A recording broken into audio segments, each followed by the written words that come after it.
Goeiemorgen and good morning to everybody. I hope you are doing very well on this beautiful Thursday.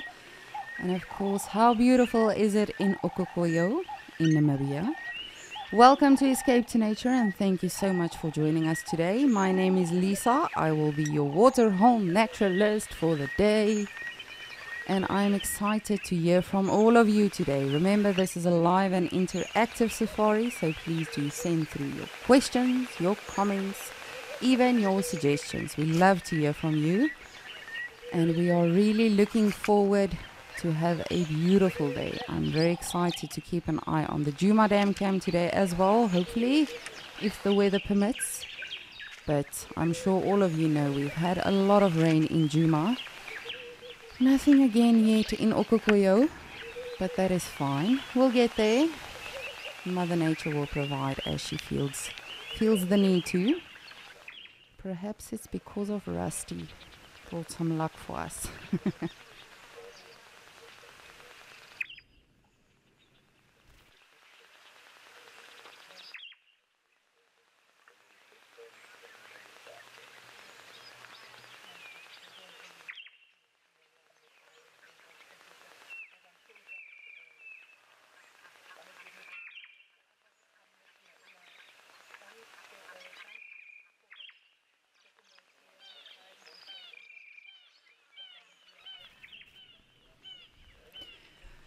Now, I'm really hoping that we are going to be seeing more of these animals.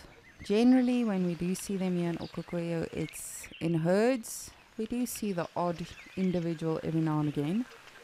But I'm just happy that we are seeing one, to be honest with you. But of course, I will get pickier with time. As we start to see one and another one and perhaps smaller herds, I will start demanding some youngsters, which are called calves, of course.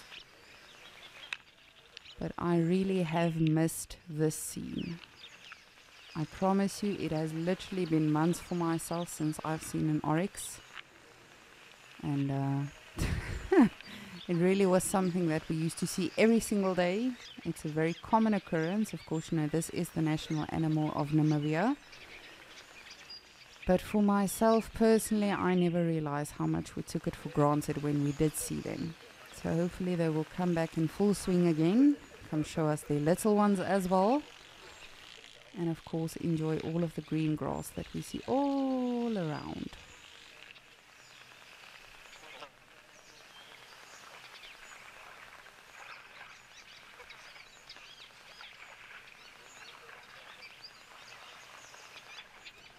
Ooh, well, it sounds like Nick is still with those beautiful lions. So I'm going to send you over to Kariega so we can see if we can catch up with him.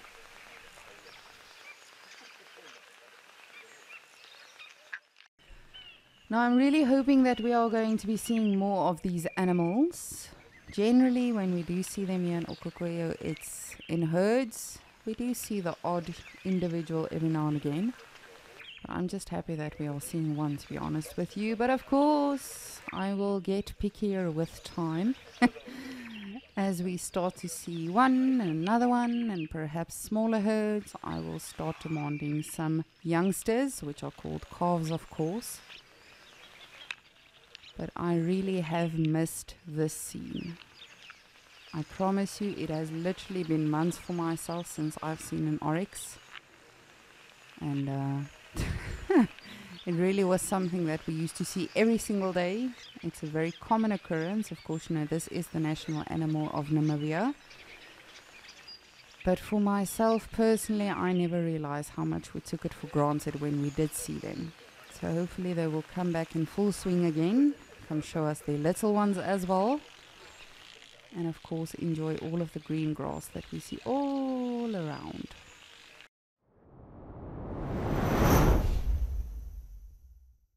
So we are back down on the southwestern section of Amakhala Game Reserve. It's one of the sections that's got quite a lot of big open patches, and the section where the three amigos, the young male cheetahs, have been hanging out recently.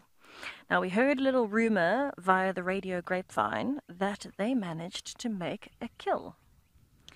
Unfortunately, they have finished it, and now we have got some very fat, very, very lazy cheetahs having a nap in the open area, not too far away from where the carcass was.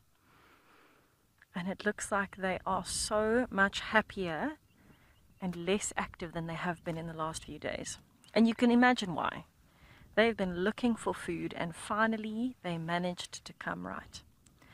From what we can tell, it was a baby red hartebeest, because there was one lone adult hartebeest female hanging around in the area of the carcass, and so I think they may have gotten her calf. And she's still waiting around to see what's going on. The rest of the herd has left her. But how beautiful to see, hello boy, did you lift your head for us? How beautiful to see these cheetahs with such big round bellies. Definitely a first for me. So the cheetah almost looks like he's looking back in the direction of where the carcass is, kind of down to the left. It's probably a few hundred meters away from where we are now. It's over at the next set of crossroad junctions. And I think he's mostly just listening, to be honest. He looks like his eyes are closed, got his mouth a bit open to cool him down, but mostly just listening, making sure there's nothing else coming.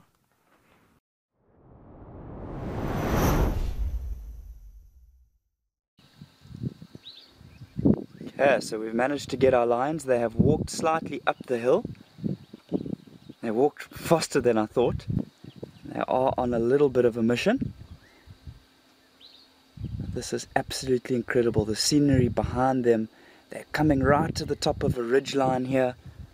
You can see they're starting to pant quite heavily. They've been walking up a very, very steep hill.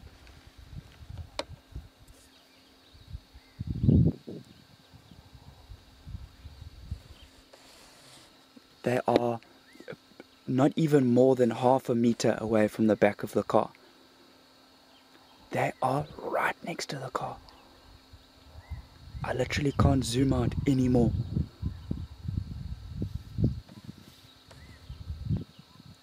These lions have come from the bottom of the valley all the way up to the top of this ridgeline. And you can see it's a very different type of environment up here. Much more open. And it is incredible to watch them moving along on territorial patrol. These males, as far as I understand, do not have any Kalahari bloodlines. Their bloodlines, as far as I understand, are here in the Eastern Cape. Look at that, they've read the script. We've nailed it, guys. They're both looking across at those lapwings, alarm calling and flying. So the father of these two males was a male here from the Eastern Cape. Not on Kariega, but from the Eastern Cape.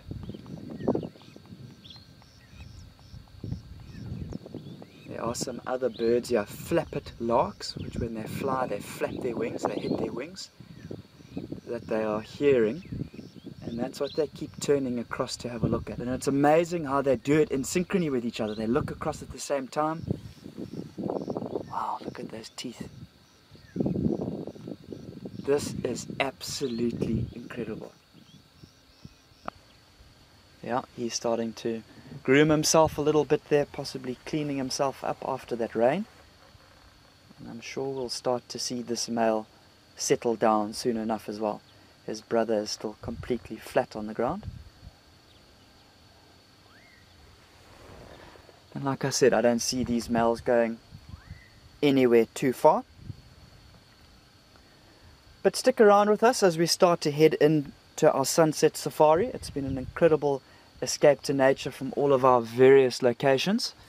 You never know what our sunset safari is going to bring. Lions rolling around on their backs, lions patrolling along the roads. Who knows?